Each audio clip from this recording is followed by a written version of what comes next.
Bonjour et bienvenue à cette nouvelle vidéo. Alors aujourd'hui donc tuto qui va surtout être intéressant pour une personne puisque c'est elle qui me l'a demandé, un abonné donc qui m'avait sollicité pour pouvoir créer donc ce type de graphique. Donc ici hein, voilà, c'était l'objectif ici hein.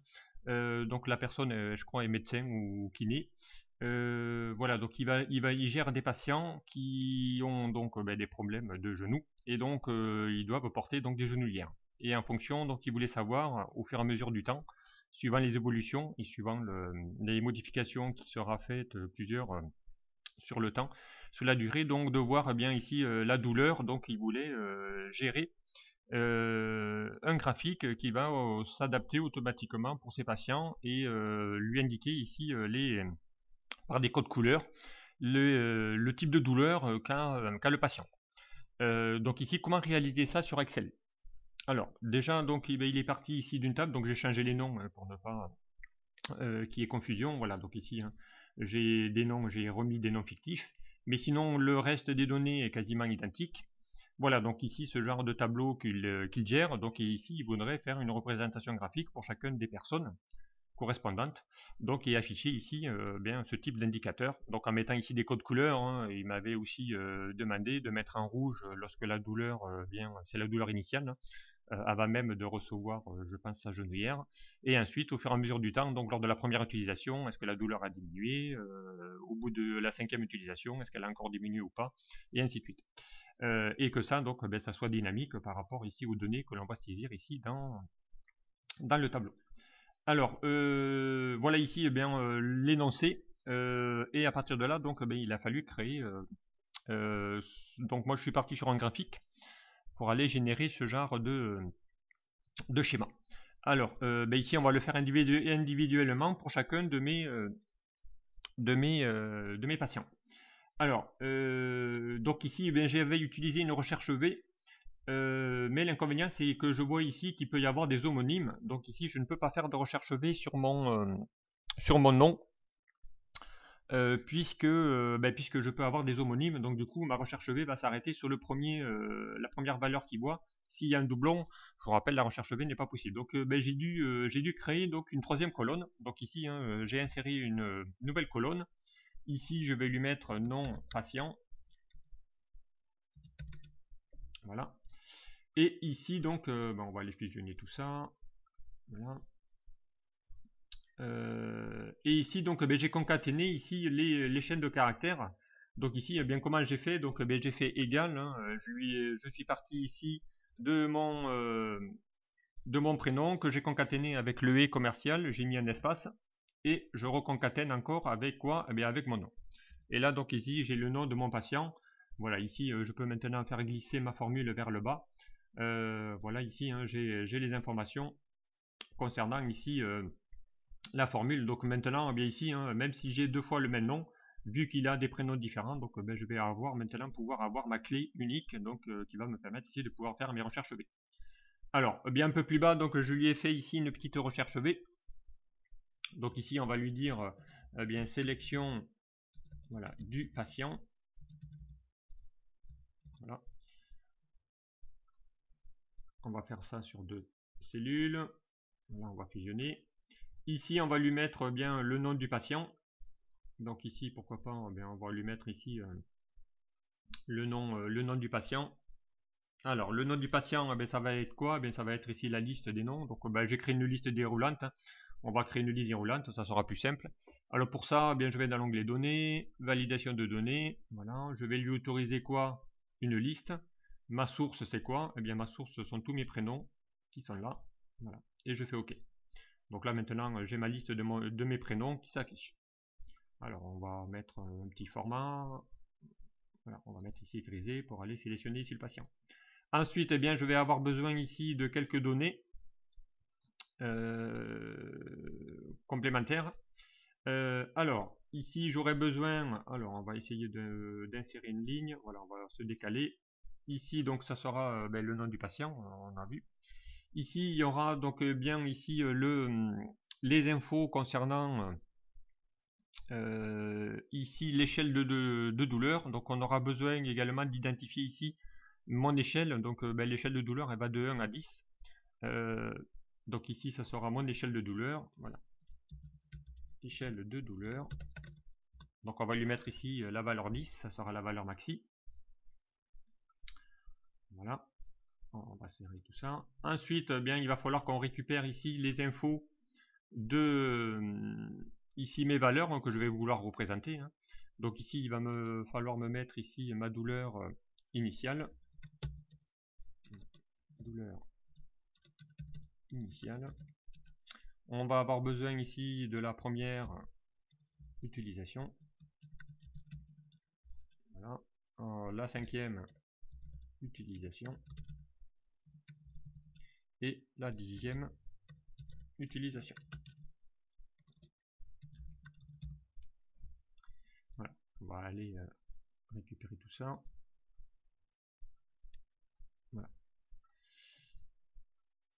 Et ensuite, donc, eh bien, on va y faire afficher ici les informations concernant ici les informations. Donc ici, ben, je vais prendre par exemple voilà, Christine Durand. Donc je vais aller lui demander d'aller récupérer les infos qui sont là. Donc Christine Durand elle se trouve ici, hein, sur la ligne 5. Voilà, on va lui demander d'aller récupérer ici toutes les infos. Donc, pour ça, eh bien, je vais faire une recherche V. Donc je vais chercher ma formule égale recherche V.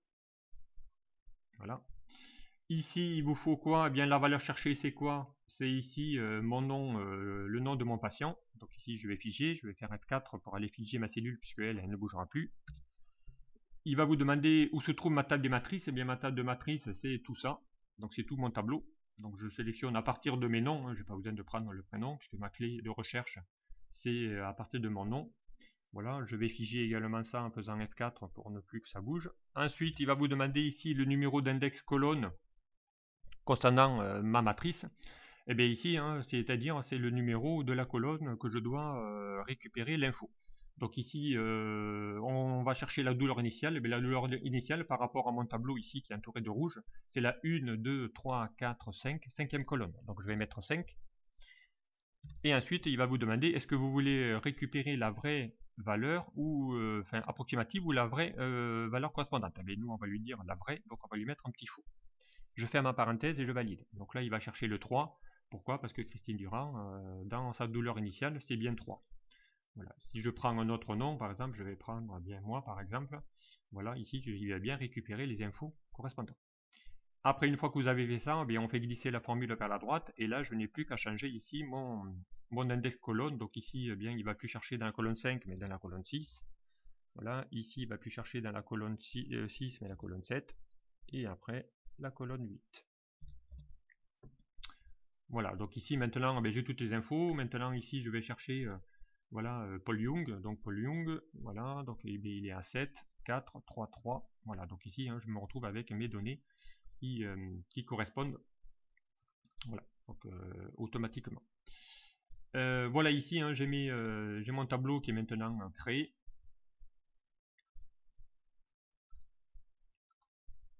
Voilà, donc ici j'ai mes infos qui sont créées et maintenant bien, avec ces infos là je vais pouvoir commencer à représenter ici mes données. Alors j'ai repris ici les mêmes données qui se trouvent ici dans l'exemple qu'il m'avait donné. Donc je me suis mis à peu près les mêmes. Donc j'ai mis la valeur initiale à 5,7. J'ai mis donc la valeur en bleu, c'est la douleur après la première utilisation. Donc voilà, il est à 2,7, la cinquième à 3,2 et la 10e à 2,5. Voilà, et à partir de là, bien, je vais essayer de créer ici un graphique. Alors, ici, donc je vais déjà représenter ici mon échelle de douleur. Et ensuite, on va y mettre ici les axes verticaux. Alors pour ça, donc bien, je vais créer un graphique à partir ici de mon tableau qui se trouve ici. Alors pour ça, j'ai besoin de pas grand chose. J'ai besoin d'aller représenter ici juste mon échelle de douleur. Donc je récupère ici mes données et donc je vais lui dire d'aller insérer ici un graphique de type barre, hein, tout simplement. Et ici j'ai ma donnée. Alors, je vais un peu bouger mon graphique. On va le mettre par là. Ensuite, vous allez voir, on va avoir encore besoin de mes données. Voilà, donc ici, il vous met automatiquement le nom du patient. Voilà, et ici donc on a ici notre échelle qui va correspondre ici à notre petit quadrillage. Donc ici, bien on va l'échelle de douleur s'arrête à 10, donc on va pas lui faire représenter le reste. Donc là, on va modifier l'axe horizontal, hein, l'axe des abscisses. Donc je vais faire un double clic dessus et je vais lui dire ici, bien mon maximum, ça sera 10, ne va pas au-delà. Donc ici, je supprime et je lui dis, va t'arrêter jusqu'à 10. Pardon. Voilà. Donc là maintenant, mon échelle, elle est bien maintenant arrêtée à 10. Voilà, elle va de 0 à 10. Et on a ici les quadrillages correspondants. Ensuite, donc, on aura besoin ici de maintenant de mettre ici des données. Ici, mes flèches qui vont ici se positionner automatiquement par rapport ici à mes 4 indicateurs, donc la douleur initiale, la première utilisation et tout ça. Donc ici, je vais devoir récupérer ces données, mais les mettre particulièrement puisque je vais utiliser ici des lignes verticales pour aller créer ici mon graphique. Donc pour ça, il va falloir qu'on se crée une petite matrice qui va me permettre ici de pouvoir calculer tout ça. Alors, comment on fait? Donc on va aller récupérer ici les infos, hein, tout simplement. Alors j'ai besoin ici d'aller récupérer ma douleur initiale, donc on va faire égal, voilà, on va récupérer ici, c'est ma douleur initiale. On aura besoin ici de deux valeurs dans ma valeur initiale. Donc on aura besoin ici de l'axe X qui va représenter, vous allez voir ici, la valeur de la donnée. Et on aura besoin également d'un axe Y qui va représenter ici la hauteur de la barre. Voilà. Et on va avoir besoin ici de deux données parce que la barre elle a un haut et elle a un bas et on va donc identifier ici les hauts et les bas de ma barre. Donc pour ça on va ici sélectionner le petit graphique. Voilà, on va un petit peu baisser ces données là, il n'y a pas besoin de les mettre aussi larges. Voilà, donc ici on a ici les données. Ensuite ici la valeur des X on va aller les récupérer. Donc ici la douleur initiale est là, donc ici c'est la valeur, donc je vais faire égal quoi? Égal à la valeur qu'il a, et ici on va faire égal ça. Voilà, on va centrer tout ça. Et ici ensuite on verra ici comment représenter ici mes données, ma hauteur de mes barres ici correspondantes. Donc ça j'ai besoin de le faire plusieurs fois. Enfin, on va juste récupérer ça. On va faire un CTRL-C, ici on va faire un CTRL-V pour ici lui dire d'aller récupérer la première utilisation, CTRL-V pour aller récupérer la 5e utilisation, et CTRL-V pour aller récupérer la 10e. Voilà, donc ici on va lui faire égal la première utilisation, égal la 5e utilisation, égale la 10e utilisation.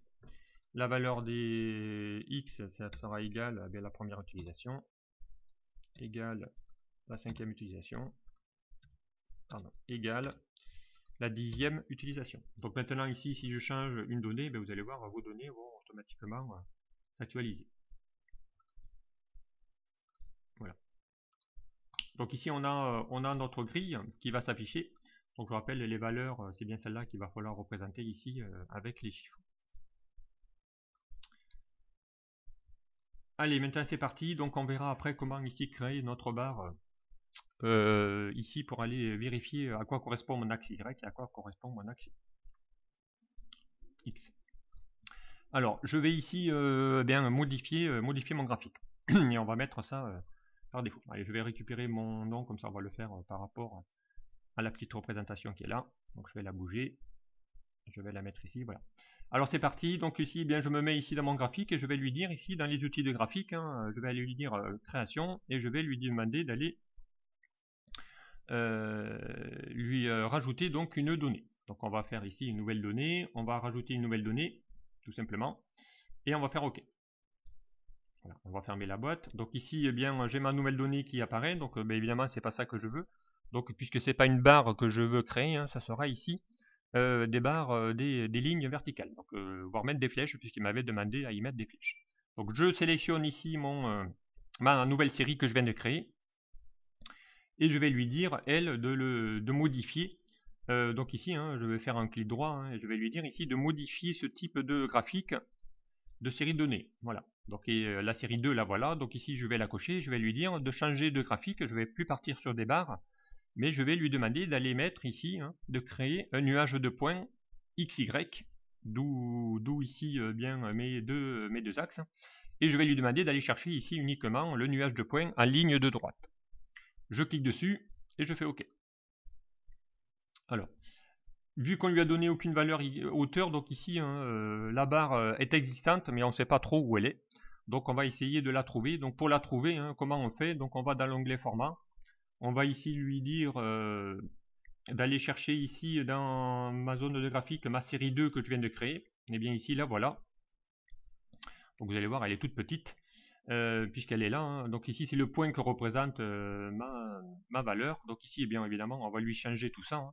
Donc on va aller dans l'onglet création, vu que j'ai sélectionné maintenant mon objet, et je vais lui demander d'aller ici sélectionner les données.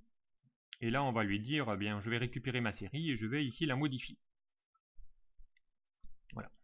Donc ici, eh bien, je vais lui demander le nom de ma série. Eh bien, on va commencer par la douleur initiale. Voilà. Donc on va ici lui sélectionner la douleur initiale. Il vous demande ici la valeur de la série des abscisses X. Eh bien, on va aller lui récupérer. Donc la valeur, c'est la valeur correspondante. Voilà ici. Et ensuite, il va vous demander ici les valeurs de la série Y. Donc la valeur de la série Y, eh bien, c'est celle que j'ai mis ici. Alors, évidemment, il faut lui supprimer déjà ce qu'il a. Voilà. On va juste lui prendre ici les valeurs qui sont là. Et on va faire OK. Et on va faire OK. Voilà. Donc ici, évidemment, il n'y a rien qui se représente. Pourquoi? Parce qu'ici, j'ai pas encore remis mes axes. Donc ici, on va lui faire, par exemple, on va lui faire, par exemple, 0,2.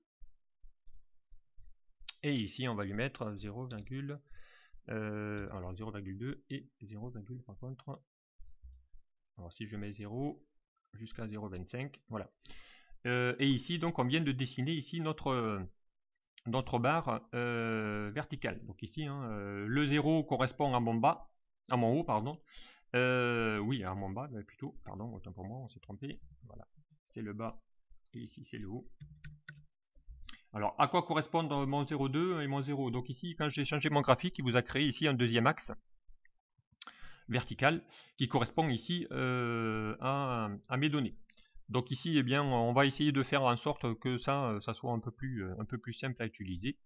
Donc ici, on va faire des chiffres plutôt ronds. Donc on va ici commencer à, par exemple, à 0. Et ici, on va mettre à 3, par exemple.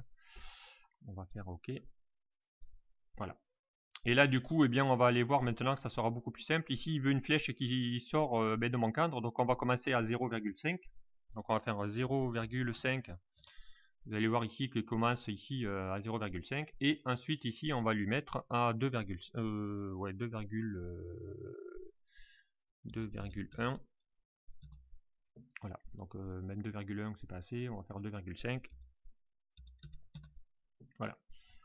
Donc ici ça sera mon 2,5 correspond à mon haut de ma barre et le 0,5 correspond ici à ma barre ici le bas. Voilà, donc ici, du coup, je peux régler maintenant la hauteur de ma ligne verticale. Donc ensuite, il voulait des flèches. Eh bien ici, on va sélectionner notre barre et on va ici dans l'onglet format. On va ici lui demander d'aller modifier tout ça. Donc ici, on va lui dire d'aller chercher une flèche, voilà, des deux côtés. On va lui dire, puisqu'il voulait une flèche de type rouge, puisque c'est ma valeur initiale. Et on va également lui changer son épaisseur. Donc on peut lui mettre par exemple, peut-être pas à 6, aller à 4 par exemple. Voilà. Voilà, donc là je viens de créer maintenant ma barre.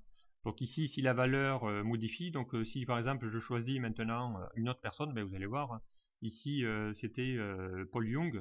Voilà, Paul Young, bien, il a une douleur initiale à 7. Donc voilà, bien, la flèche va se positionner à 7. Si je clique ici sur Valérie Petit, eh bien, elle avait une douleur initiale à 5 et ça va se positionner à 5 automatiquement. Voilà, donc ici, vous avez maintenant une barre qui va s'auto-ajuster. Eh bien, on va faire la même chose pour les autres. Donc là, eh bien, la valeur, si je veux donner la même hauteur à toutes mes barres, eh bien, je vais faire un CTRL-C. Ici, je vais faire un CTRL-V. Ici, je vais faire un CTRL-V. Et ici, je vais faire un CTRL-V. Donc je copie les mêmes valeurs, comme ça mes flèches seront de la même hauteur.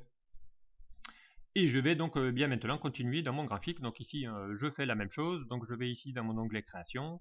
Je vais aller lui demander d'aller sélectionner ici quoi? Eh bien, une nouvelle donnée. Donc ici, il va vous demander eh bien, laquelle. Eh bien, je vais commencer par la première utilisation. Je vais chercher sa valeur. Eh bien, la valeur, ce sont ces deux valeurs-là. Et je vais chercher ici la valeur des Y. C'est les valeurs qui sont là. Et je fais OK. Donc là, ils viennent de vous créer ici la deuxième barre. Donc elle aussi, elle va se personnaliser. Donc on va fermer la fenêtre. On va la personnaliser. Donc la douleur, première douleur, il a voulu un bleu. Donc on va mettre une couleur bleue. Alors, eh bien c'est parti, donc on va aller dans format, contour, on va lui donner une couleur bleue, voilà, on va lui mettre une flèche des deux côtés, voilà, et on va lui mettre une épaisseur, pareil, à 4,5. Voilà, donc ici on vient de créer ici la ma deuxième barre verticale. On va faire la même chose pour la cinquième utilisation, donc encore une fois je me mets au sein de mon graphique, je vais lui dire d'aller création, sélectionner une donnée, on va lui faire ajouter quoi? Eh bien une nouvelle donnée, donc ici ça sera ma cinquième, la valeur des x 3,2, 3,2, et on va chercher ici les coordonnées de mes barres, voilà. On va faire OK. Donc là il vient de créer une jaune, on va en profiter pour créer la dernière, donc ici le numéro c'est la 10e utilisation, ici la valeur des x c'est celle-ci, et la valeur des y c'est celle-là. Voilà, et ici il va vous créer une autre barre. Allez, on va fermer. Donc ici, on a maintenant toutes nos barres. Alors, je ne sais plus de quelle couleur il voulait. Alors, on va se le mettre là. Alors, il voulait en bleu, donc on vient de la créer. En orange, la 10e. Donc la 10e, ça doit être celle-là. Hein. C'est cette barre-là. C'est bien la 10e ici, utilisation. Quand j'y passerai dessus. Donc, il la veut en orange. Donc, eh bien, je sélectionne ma barre. Je vais aller dans les contours. Je vais lui dire orange. Voilà. On va lui demander d'aller mettre des flèches également, et on va lui demander une épaisseur de 4,5. On va faire la même chose pour celle-ci. Donc un vert c'était facultatif, mais il voulait la cinquième utilisation, donc on va le faire aussi en vert. Donc on va le faire aller en vert. On va pareil y mettre des flèches des deux côtés. Voilà. Et on va également une épaisseur à 4,5. Voilà, donc ici on a maintenant eh bien, les infos hein, concernant ma flèche. Donc maintenant, eh bien, si je j'essaie une autre, voilà ici, hein, les données vont s'actualiser. Évidemment, s'il n'y a pas de données, donc ici, voilà, l'inconvénient c'est que on a ici la première et la cinquième utilisation qui sont l'un sur l'autre puisqu'ils ont la même valeur. Donc du coup, eh bien, on pourrait lui demander d'aller faire varier ici mes flèches. Donc ici, en faire une plus grande que l'autre pour voir qu'il y en a une qui chevauche l'autre. Parce que sinon, si elles se superposent, on ne pourra pas voir les deux. Donc ici, eh bien, d'où l'intérêt d'aller créer ici ces axes pour aller lui modifier, par exemple, ici les données. Donc par exemple, on peut lui dire ici d'aller lui faire eh bien, l'axe, la cinquième utilisation, la faire peut-être un peu plus grosse. Donc ici, on pourrait lui faire partir un peu plus bas, donc du 0,1. Donc ici, on va l'avoir qui va descendre un peu plus. Et également, ici, bien pourquoi pas la mettre aussi un peu plus haute. Donc ici, 2,7 par exemple. Voilà. Comme ça, on va voir ici qu'il y a une flèche qui se trouve en dessous. Ça va vous permettre ici de pouvoir bien automatiquement superposer. Donc vous pouvez comme ça faire varier toutes vos flèches, hein, les unes la plus grosse. Hein. On aurait pu lui dire bien la rouge, la valeur initiale, la mettre carrément bien ici sur toute la hauteur, donc 3, 0. Et là du coup, bien, il vous prend la flèche rouge. 3, 0 il part du bas et il va jusqu'en haut. Donc ici, hein, on peut faire des flèches dégressives hein, qui va du plus grand vers le plus petit pour éviter les superpositions. Voilà, donc on va faire d'autres cas. Voilà, ici on a Marie Duchemin, on a Pierre Gros. Donc ici, eh bien, les trois sont en même temps sur les mêmes valeurs. Donc il va falloir là aussi identifier et élargir nos flèches pour que ça puisse automatiquement se voir. Voilà, donc ici j'ai presque refait la même chose. Donc maintenant, eh bien, on peut aller personnaliser mon graphique, encore une fois. Hein. Donc ici, il n'y a plus que de la personnalisation. Ici, mon axe, lui, il n'a pas besoin d'être. Donc je le sélectionne et je fais supre. L'axe ici, il n'y en a plus besoin. Je le sélectionne et je fais supre. Voilà. L'échelle, évidemment, ici, j'en ai besoin, donc je vais un peu la personnaliser, je vais la mettre en gras. Voilà. On va lui mettre une couleur plutôt noire pour qu'elle se voie. Pas de couleur de remplissage, couleur vraiment, voilà. Voilà ici mon échelle. On peut lui mettre ici, lui changer ma barre. Donc ma barre, on peut lui mettre un remplissage plutôt de couleur, voilà, pourquoi pas grise, sans contour, ça sera mieux. Voilà, donc ici ça vous permet d'avoir bien votre graphique. Donc après, bien, on pourrait ici lui mettre, bien pourquoi pas, allez, on va lui personnaliser notre graphique. Donc on va aller dans l'onglet création, on va ajouter un élément au graphique, on va lui mettre un titre. Donc ici le titre du graphique au-dessus. Voilà. Je prends mon graphique, je vais dans ma barre de données, je vais lui dire égal quoi, et bien ce sera le nom du patient. Voilà. Donc ici, on va mettre le nom du patient, comme ça, quand je sélectionne ici mon tableau, et bien je vais avoir dans mon graphique le nom de chacun des patients qui va apparaître. Voilà. Donc lui aussi, il se personnalise, on peut le mettre évidemment en gras. Voilà. Ensuite, il voulait ici faire apparaître douleur existante et douleur insupportable. Donc ici il avait mis en haut, donc bien on va essayer de le mettre à peu près ici dans le graphique ou en bas, comme vous voulez. Alors lui ici c'est mon échelle de douleur. Alors on va prendre mon graphique, on va le rétrécir un tout petit peu. Voilà. Et ici donc on va insérer une zone de texte. Voilà, on va ici lui mettre une zone de texte. Voilà, ici on va lui taper. Alors parce qu'elle est partie. Je crois qu'elle est partie derrière. Non. Alors on va lui insérer une autre zone de texte. Je crois que je l'ai perdu. Insérer. Allez, une forme, une zone de texte. Voilà, ici on va lui mettre bien douleur inexistante. Voilà.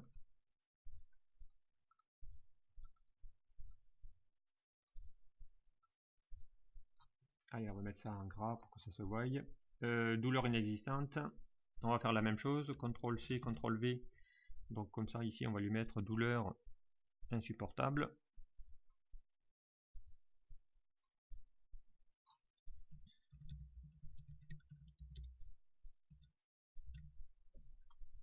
Voilà. Lui, bon, insupportable avec 2P, ça serait mieux. Voilà.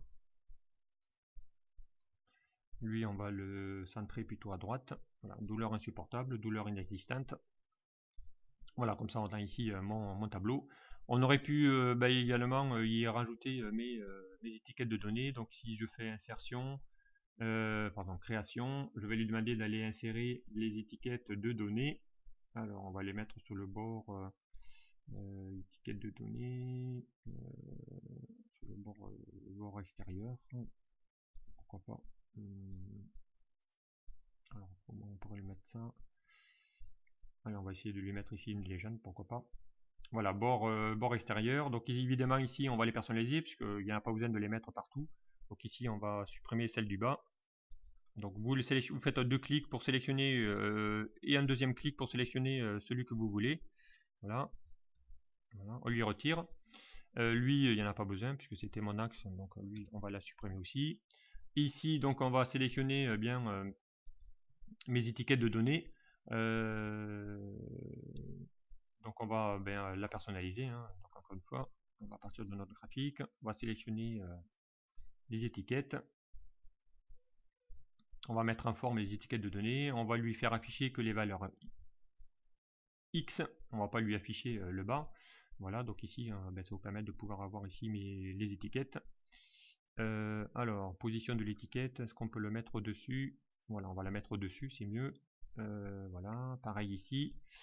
On va la mettre au-dessus, on va en afficher que les valeurs. Donc elle est au même niveau, donc il va falloir peut-être la mettre un peu plus haut. Pourquoi pas. Pareil ici, on va lui faire afficher, on va la mettre au-dessus. Voilà. Et celle-là, pareil, on va la prendre et on va la mettre au-dessus. Et on ne va afficher que la valeur des X. Voilà. Donc ici, maintenant, eh bien, on a ici nos étiquettes. Donc évidemment, on peut formater encore nos étiquettes. On va mettre ici une couleur qui se voit. Donc soit on le met en couleur de la même couleur que la barre. Donc ici on va mettre pas en rouge, mais plutôt la police rouge.